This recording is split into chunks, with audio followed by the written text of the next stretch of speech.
মৰমৰ শিক্ষাৰ্থীসকল আজি তোমালোকৰ সৈতে ব্যষ্টিবাদী অৰ্থবিজ্ঞান অৰ্থাৎ মাইক্ৰ ইকনমিক্সৰ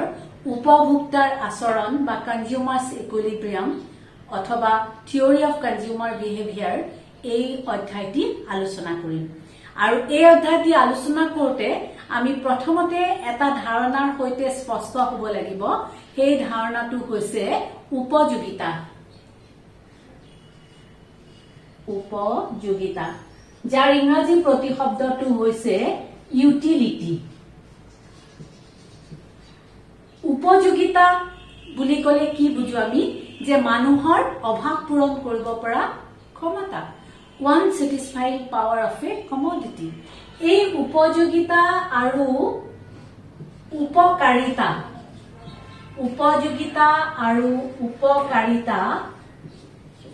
শব্দ দুটিৰ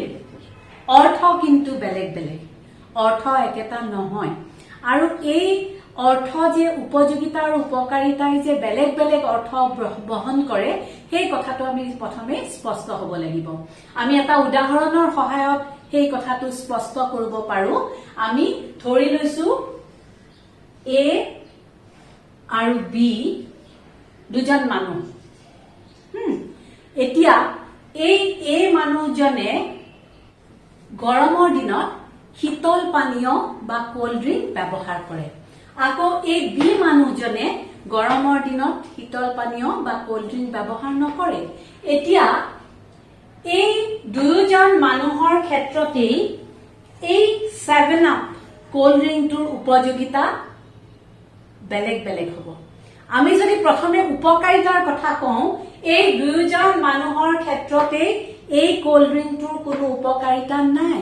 কি কাৰণে উপকাৰিতা নাই যে ই স্বাস্থ্যৰ পক্ষে বহু পৰিমাণে ক্ষতিকাৰক কিন্তু এ নামৰ মানুহজনৰ এই কোল্ড ড্ৰিংকটোৰ প্ৰতি উপযোগিতা আছে অভাৱ পূৰণ কৰে আকৌ বি নামৰ মানুহজনৰ এই কোল্ড ড্ৰিংকটোৰ প্ৰতি কোনো ধৰণৰ উপযোগিতা নাই কি কাৰণে নাই যে তেওঁৰ কোনো ধৰণৰ অভাৱ পূৰণ নকৰে কাৰণ তেওঁ যিহেতু থামছ আপেই হওক বা অন্যান্য কোল্ড ড্ৰিংকেই হওক 7 আপেই হওক কোকোকলাই হওক তেওঁ কোনো ধৰণৰ কোল্ড ড্ৰিংক তেওঁ ব্যৱহাৰ নকৰে এতিয়া আমি উপযোগিতাৰ সংজ্ঞা বিশ্লেষণ কৰিব লাগিব আমি ইউটিলিটি ডিফাইন কৰিব লাগিব উপযোগিতা হৈছে কোনো এটা সামগ্ৰী যেতিয়া আমি অৰ্থ ব্যয় কৰি ক্ৰয় কৰো আৰু সেই অৰ্থ ব্যয় কৰি ক্ৰয় কৰা সামগ্ৰীটোৱে যেতিয়া আমাক এক ধৰণৰ আশা কৰা সন্তুষ্টি প্ৰদান কৰিব পাৰে তেতিয়া আমি তাকে কি বুলি কওঁ উপযোগিতা বুলি কওঁ utility is expected satisfaction that a person gets on consumption of a particular commodity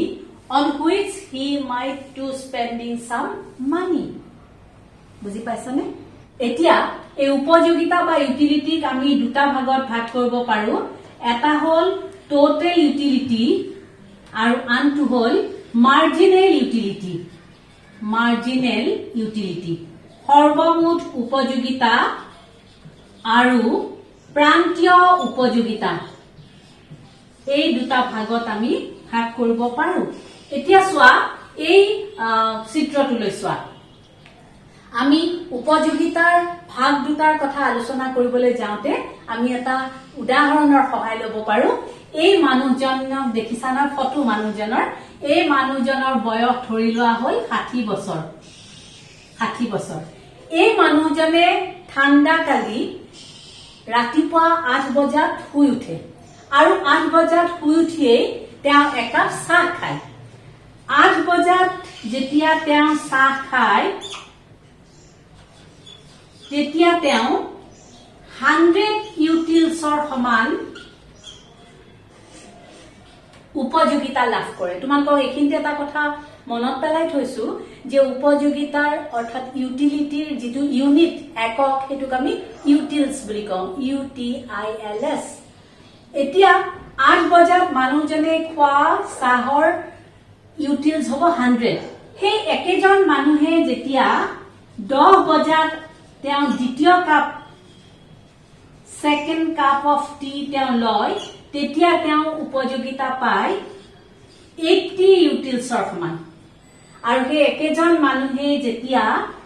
12 বজাত যেতিয়া তেওঁ তৃতীয় কাপ চাহ খায় তেতিয়া তেওঁ 60 অৰ্থাৎ 60 ইউটিলছৰ সমান উপযোগিতা লাভ কৰে এতিয়া এইজন মানুহে ঠাণ্ডা কালি 3 কাপ চাহ ৰাতিপুৱাৰ ভাগত খায় আৰু প্ৰত্যেক সময়ত লাভ কৰা ইউটিলছৰ পৰিমাণ কোৱান্টিটি বেলেগ বেলেগ এতিয়া আমি যদি এইখিনি যোগ কৰো তেতিয়া হলে আমি কিমান পাম 240 ইউটিলছ আৰু এইখিনি হ'ব এই মানুহজনে চাহৰ পৰা লাভ কৰা সৰ্বমুঠ উপযোগিতা total utility he gets from tea. Now we can define total utility of the consumer. It refers means total utility refers to the total satisfaction obtained from the combination of all possible units of a commodity. এজন উপভোক্তাই কোনো এটা দ্ৰব্যৰ পৰা লাভ কৰা প্ৰতিটো গোটৰ সৰ্বমুঠ গোটকে বা সৰ্বমুঠ যি সন্তুষ্টি বা সৰ্বমুঠ যি উপভোগ্য সামগ্ৰী সেই সকলোখিনি কি বুলি কোৱা হয় সৰ্বমুঠ উপযোগিতা বুলি কোৱা হয় বুজি পাইছানে যে সৰ্বমুঠ উপযোগিতা এজন ভোক্তাৰ এটা সামগ্ৰীৰ পৰা লাভ কৰা বিভিন্ন গোটৰ উপযোগিতাৰ যোগফলক বুজায় তাৰ পিছত আমি আহিছো উপযোগিতাৰ দ্বিতীয় ভাগটোলৈ অৰ্থাৎ প্ৰান্তীয় উপযোগিতা যাক ইংৰাজীত কোৱা হয় marginal utility. Now we can define marginal utility. Marginal utility refers to the additional utility derived from the consumption of one more unit of the given commodity. প্ৰান্তীয় উপযোগিতা হৈছে কোনো এটা দ্ৰব্যৰ শেষৰ এককৰ পৰা পোৱা উপযোগিতা বা কোনো এটা দ্ৰব্য বা সামগ্ৰীৰ অতিৰিক্ত এককৰ পৰা পোৱা উপযোগিতা আমি আগৰ উদাহৰণটোলৈ ঘূৰি গৈছো যে আমি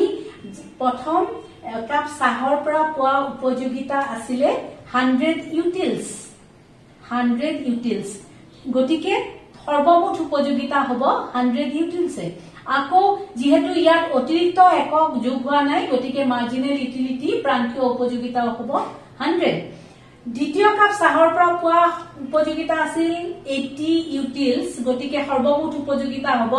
100 plus 80 is equal to 180 আকৌ marginal উপযোগিতা বা marginal utility হ'ব 180 minus 100 is equal to 80 from third cup of tea utility derived 60 utils and total utility will be 180 plus 60 is equal to 240 utils and marginal utility will be 240 minus 180 is equal to 60 তোমালোকে এতিয়া নিশ্চয় বুজি পাইছা যে কেনেকৈ আমি সৰ্বমুঠ উপযোগিতা আৰু প্ৰান্তীয় উপযোগিতা জুখি উলিয়াব পাৰো we can determine total utility from the first cup of tea 100 utils because the utility derived from the first cup of tea is 100 utils second cup of tea we get utility 80 utils and third cup of tea we will get utility like 60 utils so total utility of the first cup of tea will be 100 and marginal utility will be the same second cup of tea of the person second cup of tea we will get 80 utils and total utility will be 100 plus 80 is equal to 180 utils and marginal utility will be 180 minus 100 is equal to 80 and from the third cup of tea utility derived 60 utils and total utility will be 180 plus 60 is equal to 240 and marginal utility will be 240 total utility minus 180 is equal to 60 utils.